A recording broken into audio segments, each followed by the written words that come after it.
Donc bienvenue à tous. Donc, on a repris le verger des Chalois en mars 2020. On a tout converti en bio à notre reprise, donc au 1er mars 2020. Et donc on sera certifié sur la partie légumes là au 1er mars 2022. Et sur la partie pérenne, donc toute la partie arbres fruitiers, il y a 1 an de plus de conversion. Donc on sera certifié sur notre récolte 2023, puisque c'est 1er mars, mais en gros c'est les pommes qu'on récoltera août, septembre, octobre 2023. Voilà, on a donc ici sur le verger, principalement il y avait pommes, poires et cerises et prunes, donc on a imaginé le projet ici de reprise. On s'est dit on ne peut pas partir que sur de la culture fruitière, même si en l'occurrence c'était beaucoup mon dada. On s'est dit il faut absolument qu'on assure les années de gel. Et donc du coup on a fait 2 ateliers qui sont printaniers, fraises et asperges, qui nous permettent en fait d'avoir une grosse période de récolte à un moment où dans les vergers il y a peu d'interventions manuelles. Puisque les interventions manuelles au verger, ça va être là en ce moment pour la taille, qu'on devrait avoir fini, qu'on n'a toujours pas terminé. Et puis ensuite l'éclaircissage au mois de juin et la récolte. On va dire le gros manuel, c'est à ce moment-là. Après, quand vous avez du paragrel, il y a du boulot fin avril. Nous, c'est pas notre cas encore. Voilà. Et ensuite, donc on a imaginé quand même diversifier quand même la production fruitière. Et donc on a implanté l'année dernière sur 2 variétés à chaque fois, des abricotiers, des pêchers. Donc les abricots sont derrière. Donc il y a une partie qui a été plantée l'an dernier, on le voit, ils ont été taillés et ils sont repartis.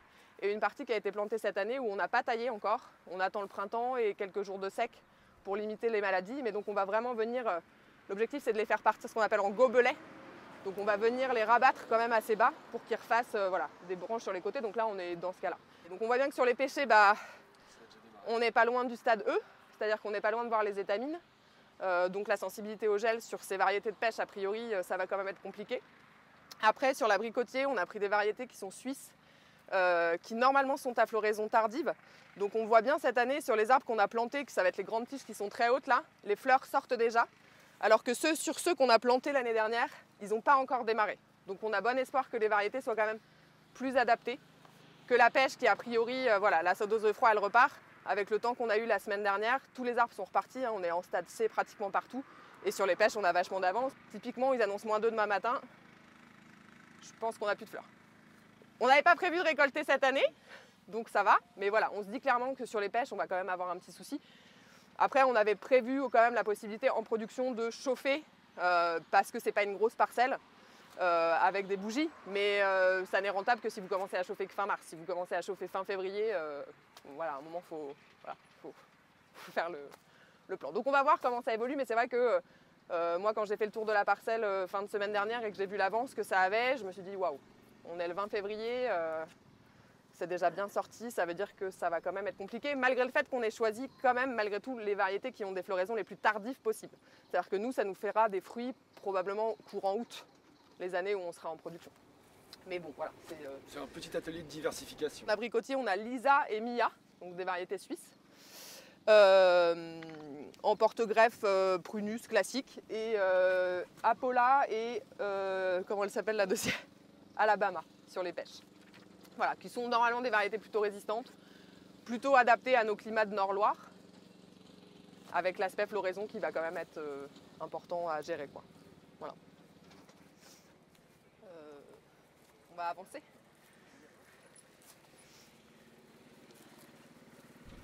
Donc la vieille parcelle de cerisier, pareil, 40 ans, comme tout le monde, hein, ici. Bon, 40 ans en cerisier, c'est très vieux. Très vieux. Un arbre en production, 20 ans max, voire 15 ans pour ceux qui sont vraiment en intensif. Donc autant vous dire que 40 ans, on a largement dépassé le seuil. En plus des arbres qui, comme tout le reste du verger, n'ont pas été taillés pendant un certain nombre d'années. Donc ça vous fait des fruits qui vont aller très haut, qui sont pas faciles à récolter. Au bout, donc plus on le laisse pousser, plus on a une c'est ces fruits comme tous les noyaux sur les bois d'1 an. Donc voilà, moins vous taillez, plus vous éloignez. Oui, bon, c'est pas des volumes énormes, hein, mais ils produisent. On a récolté en 2020, donc on a vendu en direct. Donc on était plutôt satisfaits. Pas un rendement énorme par rapport à la surface, hein, on est d'accord, on ne va pas tutoyer des tonnes, hein, mais bon voilà, on avait récolté ce qui nous allait bien en vente directe. Donc on s'est dit on va les garder, comme ça le temps que les jeunes qu'on a replantés donnent un petit peu, on aura toujours la cerise qui viendra prendre le relais de la fraise et on aura du coup toujours du monde qui viendra à la ferme. Parce que l'objectif c'est quand même on fait de la vente directe, donc c'est que les gens viennent nous voir et qu'on ait des produits phares un petit peu tout le temps. L'année dernière on a gelé. Donc des cerises on n'en a pas eu, hein. Le cerisier ça a peur du gel, donc on a pris -6, 3 nuits d'affilée, les fleurs étaient noires. Voilà. Ça a résolu le problème. Les seuls qui ont tenu, que je vais vous montrer après, c'est les griottes de Montmorency, parce que la floraison est plus tardive. Et donc on a récolté des griottes de Montmorency l'année dernière. C'est les seuls qu'on a récoltés. Les bigarreaux, il n'y avait plus personne. Voilà. Et donc là, l'objectif, c'est encore une fois, on les garde pour ça. C'est-à-dire qu'on se dit, on a ce potentiel de récolte le temps que les autres donnent. Mais bon, ils sont promis à l'arrachage d'ici 1 an ou 2 ans quand même. Hein, voilà. Et il y a majoritairement des variétés de bigarreaux, donc Napoléon, Starcardi, enfin, voilà, des variétés de bigarreaux de ce style-là. Et il y a la parcelle à peu près en emprise, elle fait à peu près 1 hectare. Cette parcelle-là, il y a de fortes chances que ce soit replanté en pommier. Voilà. Parce qu'on prend toujours un pépin sur un noyau. On va essayer de faire ça. Quand on n'a pas le choix, on replante sur l'espèce, mais nous, en l'occurrence, on a le choix. On a un programme d'arrachage qui est prévu, donc du coup, on va essayer de plutôt remplacer le pépin par le noyau et le noyau par le pépin pour éviter les problèmes de maladie, majoritairement dans le sol, etc. Je pense aujourd'hui, l'année dernière, on n'a pas irrigué. Il n'y a pas eu besoin. Mais l'année 2020, heureusement qu'on avait l'eau. Parce que sinon, c'est des cerises qu'on aurait récoltées à la place des pommes. C'est-à-dire que vous avez un vrai problème de grossissement du fruit sur des périodes juillet-août si vous n'avez pas l'eau. Et aujourd'hui, je pense vraiment qu'on ne peut plus s'en passer en fait. Alors l'année dernière, encore une fois, on n'a pas allumé l'eau une seule fois. On a arrosé un petit peu à la cuve les jeunes arbres. On n'a même pas mis en branle toute la partie irrigation des fruitiers. Mais par contre, voilà, il faut savoir qu'en fait, il y a des périodes qui vont être importantes au verger. Ça va être la période de mise en réserve des bourgeons, généralement autour du mois de juin, pour la partie pommes et poires. Si à ce moment-là, votre arbre manque d'eau, il ne se concentrera pas sur ses bourgeons, il se concentrera sur les fruits qu'il a sur lui. Et donc forcément, ça diminue votre potentiel de l'année d'après. Donc c'est des périodes où il faut vraiment venir les aider, entre guillemets. Parce que malheureusement, on n'est pas sur des arbres, on n'est pas en forêt, donc ils n'ont pas des racines qui descendent très bas, ils ont un certain nombre de handicaps, entre guillemets, qui font qu'il faut qu'on les aide un petit peu. Donc c'est la période importante, et après ça va être la partie grossissement du fruit, donc plutôt juillet-août, pour avoir des fruits qui à la récolte vont avoir des calibres corrects. Parce que même si la plupart des clients me disent que peu importe la taille, c'est pas la majorité. Voilà, il y a des gens, ils aiment quand même les pommes qui ont un beau calibre. Si on leur propose des pommes qui font une centaine de grammes, ils auront quand même du mal. Pour la partie qu'on a arrachée là-bas, ça a été broyé. En fait, on a fait venir, comme on a arraché 1 hectare d'un coup, c'est une machine qui est venue dessoucher et qui a tout broyé. Donc en fait, tout est resté réincorporé directement tout a été réincorporé sur la parcelle. Ouais, ça ressemble à de BRF, mais en fait, on retravaille la parcelle, on remet de la matière organique. Donc au bout d'un moment, enfin, vous verrez dans les poires, on ne les voit plus tellement en fait. Hein. Bon, c'est une parcelle qui a été arrachée il y a 2 ans maintenant, donc c'est aussi normal. Mais a priori, non, on n'exporte pas. Voilà. Au niveau diversité variétale, dans les plantations de cerisiers que vous avez fait, vous avez réussi à avoir des floraisons étalées de Oui, tout à fait. C'est ce qu'on cherche. En fait, on a surtout été chercher des récoltes différentes, plus que des floraisons, pour pas avoir tout à récolter en même temps. Mais pas forcément. Vous avez des arbres qui vont fleurir tard et qui vont être à récolter tôt. Donc c'est pas forcément lié. La période de floraison n'est pas forcément liée à la récolte. Tout ça dépend vraiment de la variété. Vous allez avoir des cycles plus ou moins longs. Si je prends l'exemple en pomme de Pinkies, c'est un arbre qui va faire des fleurs très très tôt, qui est très précoce, et c'est la dernière à rentrer, au mois de novembre. Donc elle a un cycle très long. D'où un inconvénient à gérer en bio aussi, c'est que du coup elle a une période d'exposition à tout ce qui peut lui arriver très longue. Mais du coup, typiquement, on est dans un exemple d'une fleur qui va arriver tôt, et malgré tout une récolte tardive. Donc c'est pas forcément lié. Après nous on va chercher bien entendu, oui, le fait de ne pas avoir à tout récolter en même temps, c'est la même idée dans les pommes. On a 15 variétés, on ne récolte pas tout en même temps. Il y en a qui vont être matures au 15 août, d'autres au 30 août, d'autres au 1er septembre, d'autres au 5, d'autres au 10, d'autres au 15, jusqu'au mois de novembre. Et l'objectif, c'est vraiment d'étaler la récolte pour qu'on ait toujours... Alors surtout en cerise, ça a vraiment du sens puisque ça ne se garde pas. Donc l'idée, c'est de pouvoir commercialiser au fur et à mesure. Voilà, je pense qu'il n'y a pas de système idéal, mais il faut en avoir conscience. Et aujourd'hui, l'arboriculture pas traitée, moi, je ne sais pas comment on fait. Par rapport à mes consommateurs derrière qui cherchent, entre guillemets, certaines pommes, Qui veulent consommer bio, mais avec un style conventionnel. C'est compliqué. Non, mais c'est compliqué, parce que si on ne traite pas du tout un verger, on en sort moins déjà, on a beaucoup de gâches.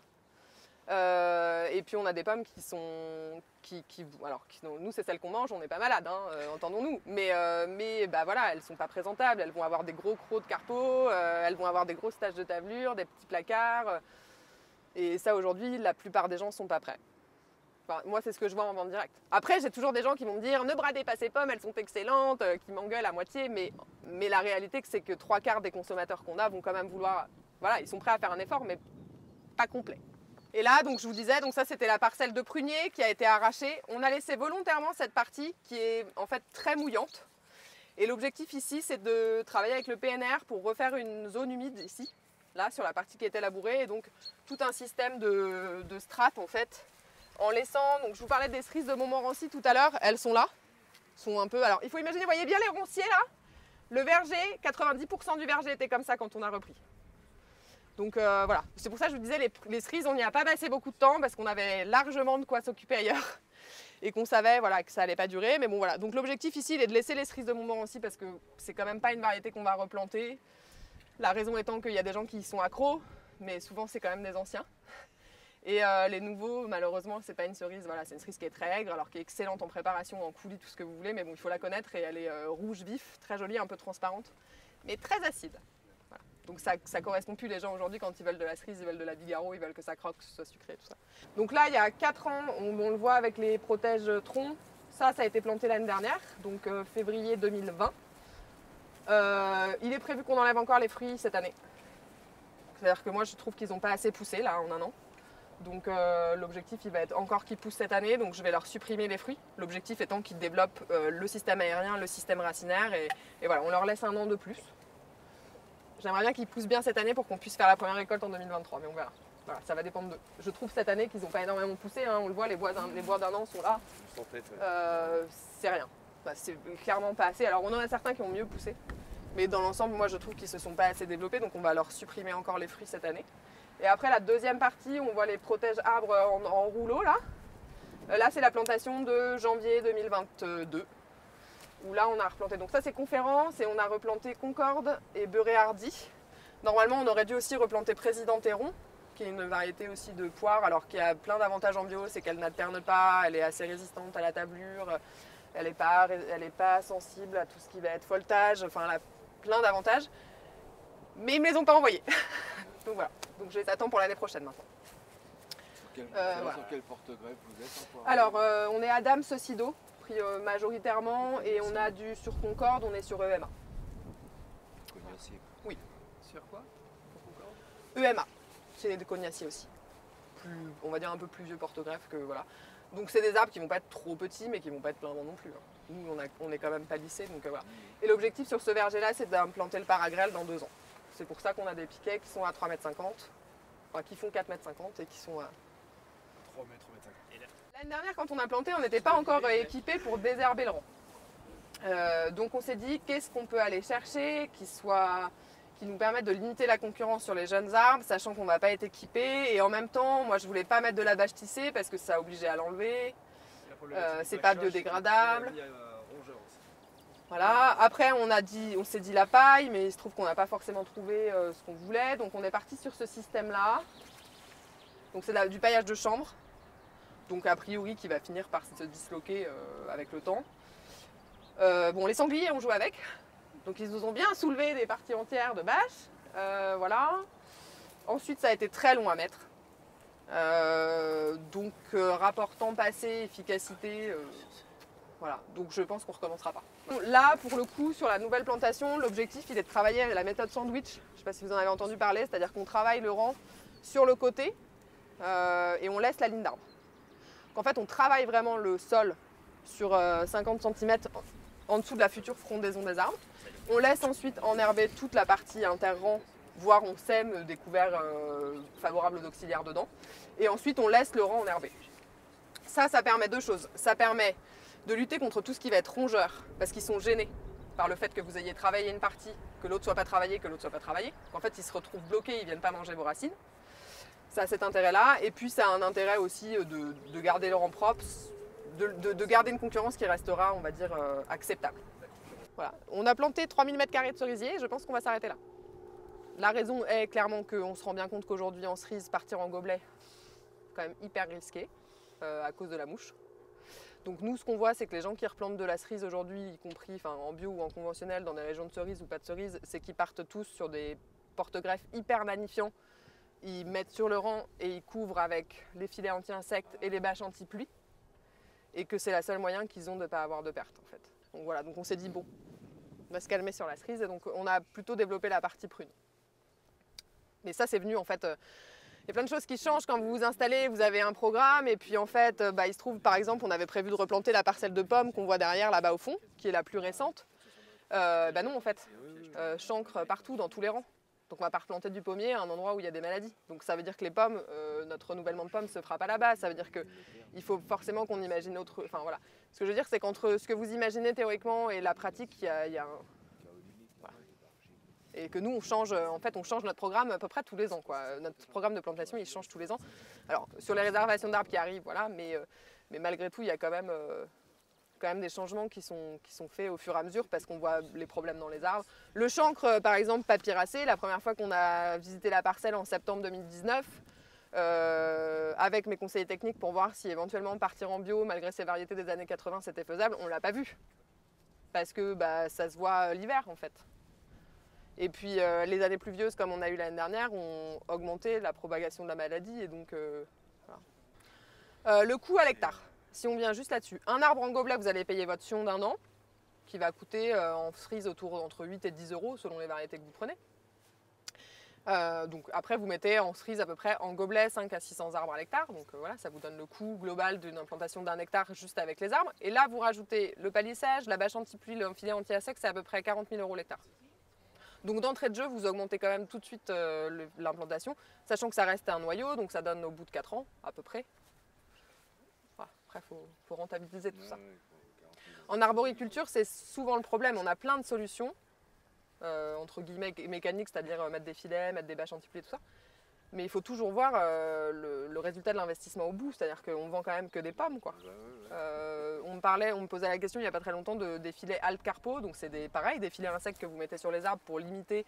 Nous, sur les carpocaps de la pomme et des poires, on travaille avec la confusion sexuelle, donc on installe la confusion, on confuse le verger au mois d'avril, et ensuite on intervient en cas de forte attaque que je vérifie toutes les semaines avec mes petites maisons et mes pièges surdosés, avec le virus de la granulose, qui est spécifique à ce papillon. Si je veux arrêter de faire ça, qui a quand même un coût à l'hectare important, il faut que je mette des filets sur tous mes arbres. Un autre coût. Et installer un filet sur le verger. Et alors en plus, moi, ça me pose un souci, mais ça c'est plus perso. Quand vous mettez un filet sur un arbre, il n'y a plus de vie dans votre arbre. Les oiseaux, ils n'y rentrent plus. Les insectes non plus. Donc après c'est plus comment on perçoit notre métier, mais moi, ça me pose un souci que mes mésanges n'aillent pas nicher dans mes pommiers, par exemple. Le porte-greffe, on va dire le paragrèle ne les gênera pas parce que si elles ont pris l'habitude de s'installer, elles repasseront dessous. Par contre, si vous couvrez vos vergers avec des filets, non, là, elles ne rentrent plus. Parce que c'est vraiment, ça fait bonbon. Hein. Je sais pas si vous avez vu dans le sud. Ils sont très équipés de ça dans le sud parce qu'ils ont 3 générations de carpocaps. Nous, on n'en a que 2. Et donc, à un moment, ça devient la solution, quoi. Parce qu'un papillon en début de saison va vous en donner 1500 sur la 2e génération. Donc, voilà, c'est vraiment... carpocaps de la pomme, c'est le petit verre des dessins animés. Mais très présent. Sur les pommes, on arrive à le gérer. Sur les poires, on a un vrai souci de carpo, c'est-à-dire qu'à peu près la moitié de notre production est atteinte à la récolte. C'est énorme. Hein? C'est pas les mêmes carpocaps? Non, c'est les mêmes. C'est les mêmes, sauf qu'ils sont plus présents dans les poires.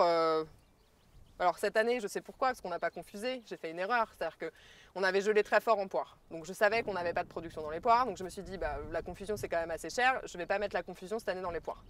Grosse erreur. Parce que du coup, le peu de fruits que j'ai eu, ils étaient tous atteints. Puis on s'est créé une génération. Et puis on s'est créé une souche. Donc là, c'est c'est une grosse connerie en fait, qu'il fallait pas faire.